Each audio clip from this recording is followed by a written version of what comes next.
కూటమి ప్రభుత్వంలో చంద్రబాబు నాయుడు గారు ముఖ్యమంత్రి అయిన రోజు నుంచి తిరుపతి పరువు ప్రతిష్ట ఎలా దిగజారుస్తున్నారో లడ్డూ విషయంలో చూసాం.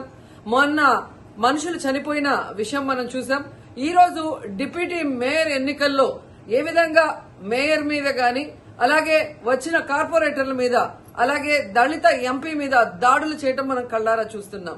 ఒకవైపు వైఎస్ఆర్సీపీ నాయకులు మాకు అవసరం లేదంటూనే చంద్రబాబు నాయుడు లోకేష్, మరోవైపు తమ నాయకులతో ఏ విధంగా కార్పొరేట్ల మీద బస్సు మీద అలాగే మేయర్ మీద ఎంపీ గారి మీద దాడి చేశారు, రాళ్లతో కొట్టారు, బూతులు తిట్టారు, కొంతమందిని కిడ్నాప్ చేసి తీసుకెళ్లడం మనం కళ్ళారా చూస్తున్నాం. ఇవన్నీ కూడా పోలీసులు చూస్తుండగానే వాళ్ళ ప్రేక్షక పాత్ర వహించినప్పుడే జరగటం అనేది ఈ రాష్ట్రంలో లా అండ్ ఆర్డర్ ఎంత ఘోరంగా ఫెయిల్యూర్ అయిందో మనకు అర్థమవుతుంది.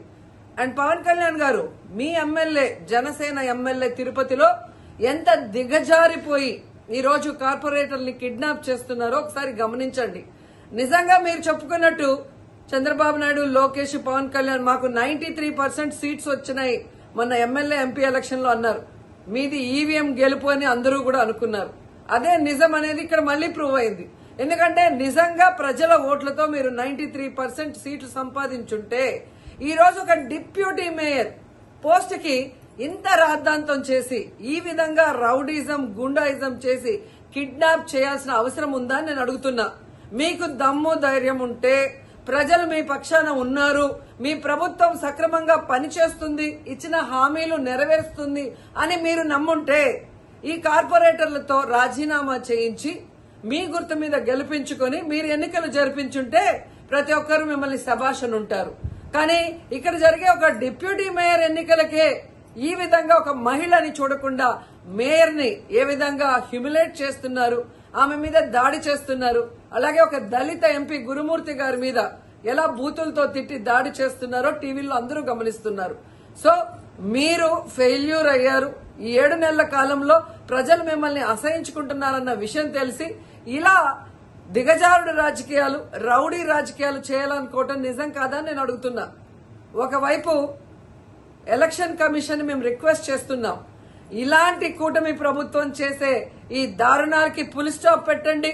ఎవరైతే ఈ రోజు దాడి చేశారు, బూతులు తిట్టారు, కిడ్నాప్ చేశారో ఆ తెలుగుదేశం, జనసేన నాయకులందరూ కూడా టీవీల్లో కనిపిస్తున్నారు. వాళ్ళందరినీ కూడా అరెస్ట్ చేసి వాళ్ళకి పనిష్మెంట్ ఇవ్వాలి.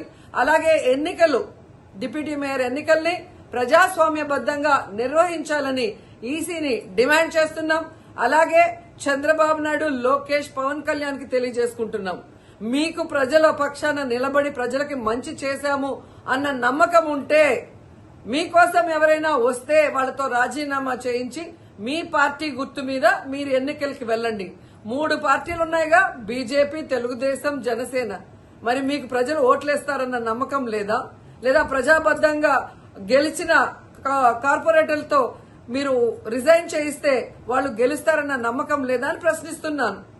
సో ఒకసారి తిరుపతికి అమిత్ షా వచ్చినప్పుడు ఎలా బ్లాక్ ఫ్లాగ్స్ ఊపటం అలాగే రాళ్లు వేయటం అనేది మనం గమనించాం. వాళ్ళు మర్చిపోయి ఉండొచ్చేమో గాని ఈ రోజు రాష్ట్రం అంతా కూడా చంద్రబాబు నాయుడు తిరుపతికి ఎవరొచ్చినా, తిరుపతిలో ఏం జరిగినా ఏ విధంగా దిగజారుడు రాజకీయాలు చేస్తూ తిరుపతి పరువు ప్రతిష్ట మరి దిగజారుస్తున్నారో అందరూ గమనించి వాళ్ళకి బుద్ధి చెప్పాలని కూడా ప్రజల్ని కోరుకుంటున్నాను.